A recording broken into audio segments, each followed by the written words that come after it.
William Barr has just been sworn in as the new Attorney General, gaining broad control of the special counsel Robert Mueller's Russia investigation. But ultimately, I agreed to serve because I believe strongly in public service. I revere the law. Does the public understand just how much trouble the president is in? To believe that the president isn't compromised requires such a leap of faith. I think we have all the proof we need of a scandal that's arguably worse than Watergate. Late today, the Attorney General William Barr sent Congress this 4-page letter outlining the key findings of Robert Mueller's investigation. And on the question of whether the president obstructed justice, Mueller leaves it up to the Justice Department to decide if the president should be charged with the crime. And tonight, Barr says the answer is no, issuing an astonishing 2,800 subpoenas, 500 search warrants, and interviewing 500 separate witnesses. For Mueller's central assignment, the letter says the special counsel did not find that the Trump campaign or anyone associated with it conspired or coordinated with the Russians to interfere in the election. Can you repeat the question, sir? You're going to have to repeat that for me. Can you repeat the last part of that question? I'd have to look more closely at the statute. And what was the question, sir? Can you repeat the question? What was the question? Can you read the last question? Can you start it again? I'm sorry, could you repeat that one? And the question was? The person who learned the most about the Mueller report today was Bob Mueller. Once again, we have breaking news tonight centering around that explosive whistleblower complaint. There was no quid pro quo in that conversation. Well, if that's the case, then why doesn't the president simply release the transcript of that call? The White House has just released a transcript of President Trump's July 25th phone call with Ukraine's president. Read the transcript. The president has done nothing wrong, and the Democrats know it. My call was perfect. I'm announcing the House of Representatives moving forward with an official impeachment inquiry. My summary of the president's call was meant to be at least part in parody. The fact that that's not clear is a separate problem in and of itself. Not a thing wrong, unless you heard the Adam Schiff version where he made up my conversation. He actually made it up. It should be criminal. It should be treasonous. He made it up, every word of it, made up, and read to Congress as though I said it. This committee will not be used to out the whistleblower. I don't see how this is outing the whistleblower. The witness has testified in his deposition that he doesn't know who the whistleblower is. You have said, even though no one believes you, you have said you don't know who the whistleblower is. I wish I had heard just some of the righteous indignation we heard in the committee today when the president questioned that fundamental conclusion of our intelligence agencies. But of course, they were silent. In the words of my great colleague, we are better than that. Adjourned. 90% of the testimony being used by the House violates the hearsay rule. We presumed, I was presuming that it was. That was my presumption, my personal presumption. Again, I was presuming it was a presumption. No one on this planet told you that President Trump was tying aid to investigations. Yes or no? Yes. So, you really have no testimony today that ties President Trump to a scheme to withhold aid from Ukraine in exchange for these investigations. Other than my own presumption. Which is nothing. Article 1 is adopted. The question is on... House Speaker Nancy Pelosi has not brought the articles of impeachment to the Senate. Seems like people have a spring in their step because the president was held accountable for his reckless behavior.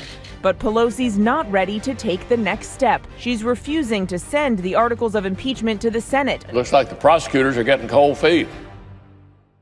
As you can see from the bottom of your screen that the NASDAQ has hit 9,000 for the first time ever. By record online orders as well as strong sales. Well, consumer confidence is doing well. Non-farm payrolls rose by 224,000 jobs in June, beating expectations. We cut taxes for everybody at every single income level. And working class incomes are rising faster than they have in years. I don't see inflation. I don't see recession. 50 years ago, that number was a curse. Now it's a blessing. So we are going to be doubling American exports. There's a reason we haven't heard one Democrat hopeful talk about the economy. We are living in the best performing economy in the world. People don't want to say good things. And this is the best number I've ever seen in my life. We've never seen anything like this before. And so the economic consequences are going to be so positive. You can't contradict that these are the best numbers of our lives. Now, almost every sector of the economy did add jobs. The economy keeps on roaring, with the Dow and S&P 500 rallying to all-time highs. The regulation relief. Can it last forever, Jim? How can it last forever? So 50-year low on unemployment. Game-changing. And the unemployment rate among blacks, that dropped to 5.5% and is now at the lowest level on record.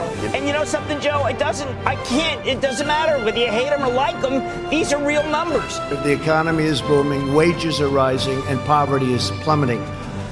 We have the best economy we've ever had, and believe me, we're just getting started.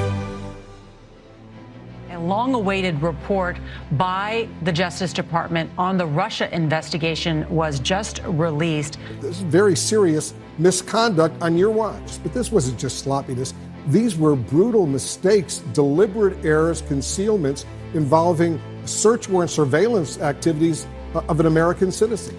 And Durham has said publicly on the record that he does not agree with this key finding that the FBI was on solid ground in July of 2016 when it opened the counterintelligence investigation. As a director sitting on top of an organization of 38,000 people, you can't run an investigation that's 7 layers below you. You have to leave it to the career professionals to do. Do you believe that? No. From the very first day of this investigation, which was July 31st, 2016, all the way to its end in September 2017, there was not one incriminatory bit of evidence to come in. It was all exculpatory. The FBI ignores it, presses ahead, withholds that information from the court, withholds critical exculpatory information from the court while it gets a electronic surveillance warrant. The dossier that they ultimately relied on to get the FISA warrant was a complete sham. But here, to me, is the damning thing. They not only didn't tell the court that what they had been relying on was completely, rubbish.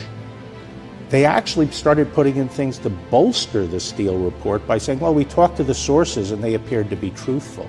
But they don't inform the court that what they're truthful about is that the dossier is false. So that's hard to explain. And the core statement, in my opinion, by the IG is that these irregularities, these misstatements, these omissions were not satisfactorily explained. But these were dirty people, these were bad people, these were evil people. And I hope that someday I'm going to consider it my greatest or one of my greatest achievements, getting rid of them. Because we have no place in our country for people like that. Panic in El Paso this morning when a day of shopping turned into horror with an active shooter on the loose. Run out that way, run out that way. Shoppers rushing out of Cielo Vista Mall and the Walmart Supercenter next door, where bodies were seen lying outside.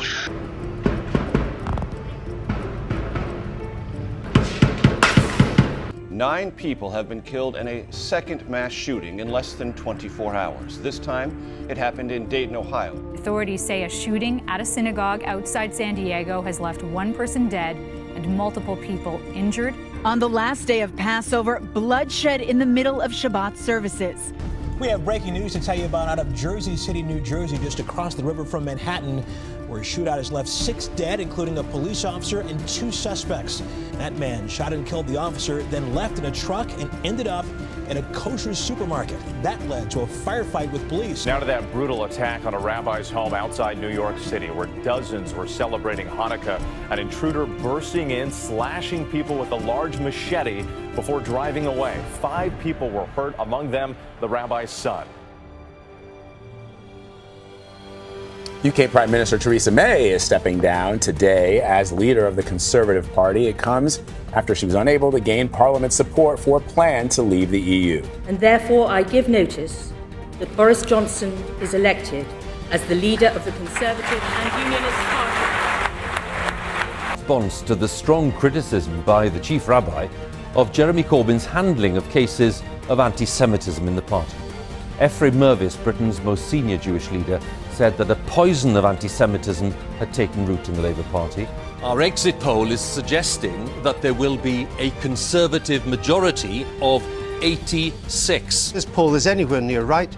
You've produced your worst result since 1935. Yeah, if it is anywhere near right, that's right. This could build a new Conservative majority across Britain for another generation. Mr. Snell, how is it looking for you tonight? Oh, it's disastrous. Well, you'll see immediately that the board gets washed in blue. I want to also make it clear that I will not lead the party in any future general election campaign. And I hereby declare that the said Boris Johnson is duly elected.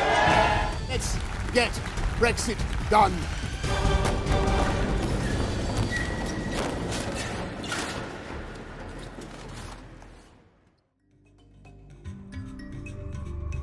Israelis cast their ballots today for the second time in 5 months, and several early exit polls suggest Prime Minister Benjamin Netanyahu's re-election plans are falling short. Now, Israeli Prime Minister Benjamin Netanyahu says he has failed to form a majority government. But just hours before his midnight deadline, Benny Gantz threw in the towel. Israel is now officially headed for a March 2nd election, its third in less than a year. Politics are in turmoil in Israel. 2 elections and 3 attempts to form a coalition have failed to produce a new government for a year. President Trump, a big supporter, has been trying to help the Israeli leader, changing 4 decades of American policy, legitimizing Jewish settlements, a step Netanyahu has been calling for. He's hoping voters in Israel will reward him for his close relations with the President of the United States. After long deliberations, Israel's Attorney General, one of Netanyahu's former close advisors, indicted the Prime Minister on charges of bribery, fraud, and breach of trust. Netanyahu called it a political coup. He's also called it a witch hunt. First time a sitting prime minister in Israel has been indicted. As echoes what is happening here in the U.S. Yeah, the charges are based on crimes no one has ever been accused or prosecuted of before. Because they want to get rid of Bibi Netanyahu, longest serving prime minister there. His opponents looking for anything they can get. It's clear from the timing that this is designed to depose the prime minister without a trial. Words like deep state here in the United States, I've gotten a crash course on Israeli politics. There's something very similar there. Except the deep state there is even deeper.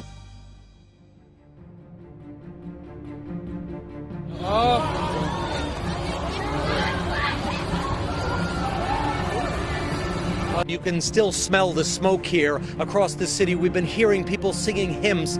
And many tonight in Paris simply cannot believe what happened. A symbol of Paris, the iconic Notre Dame Cathedral, will never be the same. Smoke and fire were first spotted among the scaffolding around 6:30 p.m. Clouds of ash quickly spread across the City of Lights. This church is 850 years old. It's visited by 12 million people every year. A year since the unrest erupted across the nation, the defiance and passion remain strong. In the city centre, black-clad rioters focused their anger on old targets. Banks and shopfronts were smashed, cars overturned and set alight, and barricades set up in anticipation of the police response. But today, the Chancellor herself answered questions about her health for the first time, insisting she was okay. Angela Merkel is 64 and is due to leave office by 2021. How do you solve the pending trade war between Mr. Trump, Germany, and the rest of the EU? Now also putting on the idea of tariffs on EU products. You're now hearing it. It's a fight on both sides, across the Pacific, across the Atlantic. It is only going to get bigger into our 2020 presidential elections. Washington had made it clear in advance that non-compliance would have consequences. Berlin rejects the idea that Washington can legally impose sanctions on third parties. Despite the anger in Berlin, Germany is not planning any action against Washington. That's not the case with Russia, the other partner in the pipeline. President Vladimir Putin has threatened retaliation, and Moscow has made it clear it will go ahead and finish the project, whatever the United States does.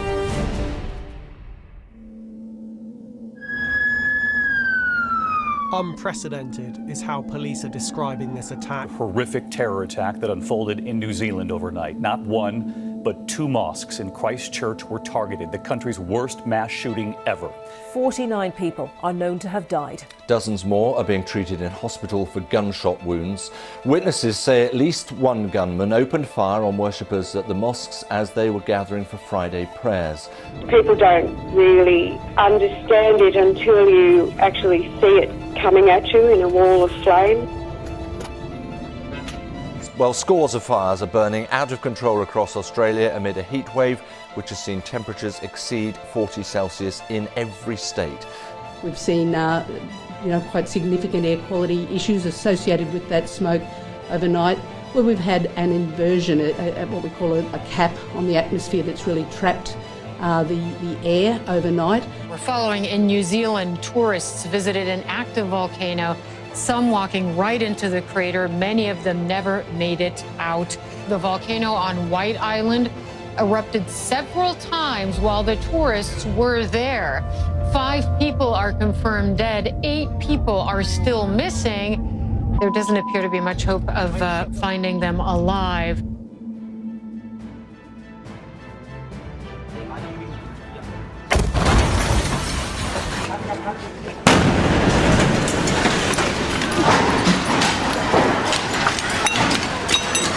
We begin tonight with a horrific scene unfolding overseas.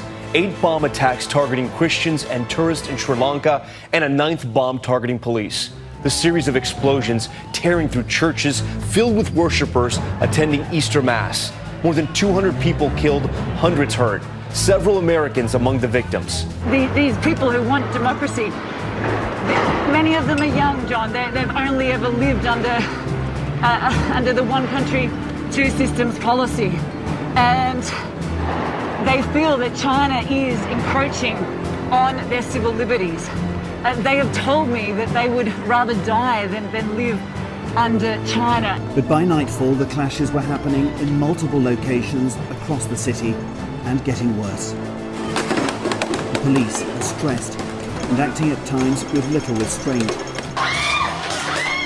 This was Taiku Underground Station, where protesters were corralled by the police and then beaten and driven down the escalators. For a second consecutive Sunday, Hong Kongers filled the streets. A sea of black that stretched for kilometres along the island.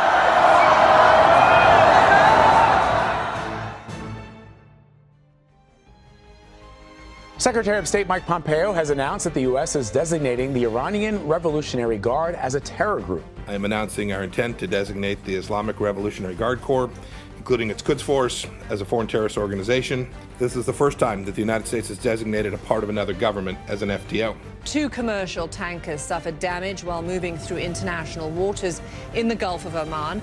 Now, the tankers were damaged in explosions on Thursday. The U.S., for its part, is blaming Iran for the attacks. The Pentagon releasing this video showing what they say are Iranian forces removing a mine from one of the ships.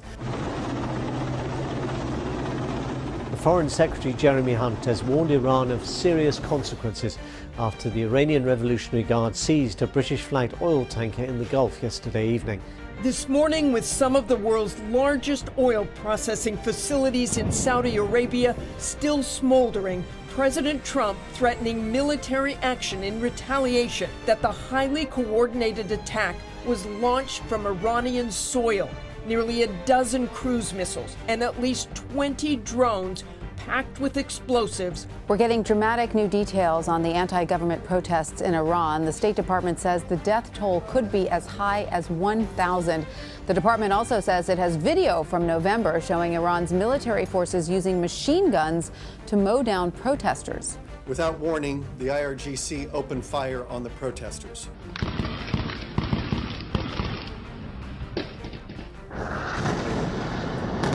Israeli rockets struck Gaza overnight on Saturday and into Sunday morning, continuing the hours of heavy fire between Palestinian militants and Israel that began earlier Saturday. The Israeli Defense Forces said nearly 250 rockets were fired from Gaza into Israel. This morning, U.S. intelligence agencies are sifting through highly sensitive information that was gathered in the daring U.S. raid on the ISIS leader's compound in northwestern Syria. President Trump says the terror group's leader, that's Abu Bakr al-Baghdadi, killed himself during that weekend attack. Baghdadi was vicious and violent, and he died in a vicious and violent way as a coward, running and crying.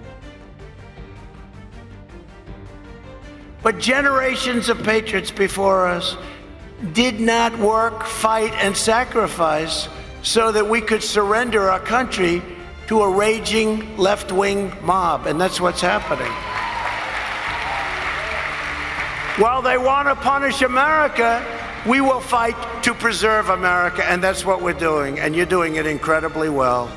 Together we'll stand up to socialists. We will defend our nation, the greatest and most glorious republic in the history of this world. And you know what? The best is yet to come. You know that, right?